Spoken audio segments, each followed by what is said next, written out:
Use his hand to wipe the paint column that is not dry yet. Then wipe on shoes. Adidas' three-striped logo is created like that. In 1942, a shoemaker named Adi. Every day, he studied hard on shoes. Or ran to try shoes. He dreamed one day, the world's top athletes will wear shoes designed by him. He also had an older brother named Rudy. Rudy was a talented businessman, but he currently unemployed. He found his brother wanted to work with Adi. Starting a business together was what each other needed. They created consensus, sustainable career, and so the Adidas sneakers were born. At that time many shoe factories were closed. The bank refused them to lend money. The manager thought that because of exercising, no one would buy a pair of shoes. Furthermore, its quality didn't look durable. Just starting a business, he had encountered a barrier. Ruby consoled his brother, so he started with a small work. The next day, Rudy carried a truck carrying shoes. The people who wore them at the stadium, they said it was very good. Rudy was a consumer genius. Less than a day of work. All the shoes on the car were sold out. In just a few days he sold 273 pairs. He got some startup funds. Rudy had announced the recruitment. The shoe factory had rapidly expanded started mass production of shoes. But Adi was not satisfied with the first batch of shoes. Its sole was too stiff and decided to develop a new model. To experiment, Adi didn't hesitate to use his brother's Mercedes-Benz tires as materials. But as soon as the second batch of shoes came out, it was returned by the customer because it was not durable. His brother was furious and told Adi to make shoes like the old model. Didn't waste time researching new samples. Strong and durable as the steel ethic. Yes, research into the new couldn't be separated from consumer needs.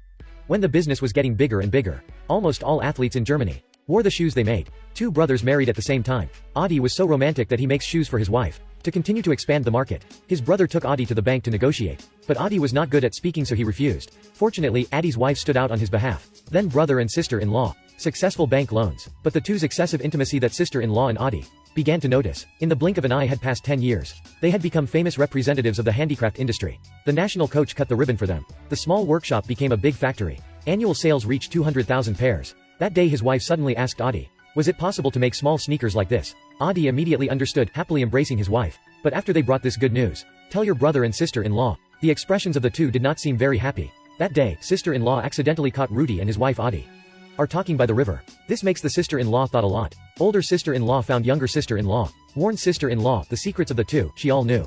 Younger sister-in-law found it ridiculous. Assuming that the older sister-in-law didn't not know what. Also blame others. Because she was too angry, the older sister-in-law decided to split the two brothers. Insinuated with Rudy. The older sister-in-law says everyone calls Adi sneakers. It was his success was all thanks to Adi. Warned Rudy that, sooner or later, under the help of his wife, Adi took over this company too. By then he would be empty-handed. Rudy didn't care at first. But the wind blew too much so the ears was cold. Finally, there was a conflict. Rudy wanted to increase sales. Immediately wanted to lower prices. Younger sister-in-law was determined to make high prices. She also wanted to be more expensive than other competing products. Adi also agreed with his wife's thinking. This made Ruby angry. He thought that the Adi and his wife was trying to exclude him. Immediately scolded younger sister-in-law a match. After younger sister-in-law left angry, Adi warned him not to come next. The two then talked about sponsoring the Olympic Games. Under Nazi rule, Rudy wanted Adi to sponsor the national team, and hoped to become the designated brand for national athletes. But Adi was an artist. He hoped his sneakers, worn by future champion, and his target was a black athlete. Rudy scolded Adi. This time it wasn't his turn to decide.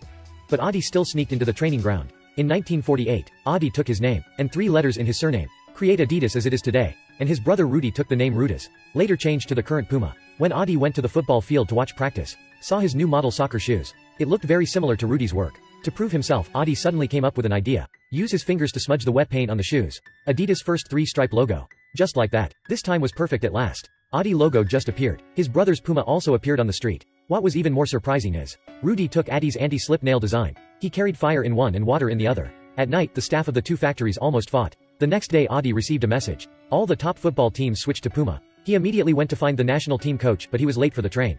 And Rudy was talking to his coach right now about training. He wanted to use $100,000 to buy a shoe chest.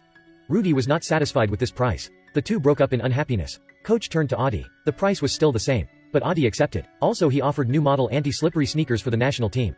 The German football team was the dream team. Unintentionally had similarities with Adi. As expected, the ball match exceeded everyone's expectations. The German team exploded straight to the final. The final match against Hungary, the coach and Adi joked that, if it rained, let the players wear non-slip shoes. Then they won for sure. The results were suddenly heavy rain. Adi ran into the changing room. The coach and the players saw his wet hair, they cheered. Non-skid shoes were brought to the field. Adi had been waiting for this moment for 30 years. In the end, the German team wearing Adi's shoes won the league. Adi earned both fame and profit. He went back to the changing room. There was a note on the table. It was Rudy's blessing for him. Good win, brother. At this point, Adi realized he could cooperate with the national team. Not so hard to believe. His brother used sloppy kindness like he did when he was younger. Didn't hurt brother's self-esteem. At the same time also helped Adi. Two brothers. Since then they had brought 2 major brands to the international sports arena. Then the story ended. This movie, a person who focused on revenue. A person who focused on quality. Splitting was probably the best result. And Rudy was accused of being an insider. Because his wife tricked him. Wanted to split the two brothers. And if Adi's son was Rudy's son. No one could know. Since 1984, the technique tested for DNA. Newly invented. I'm Crow. Please like and share to support me.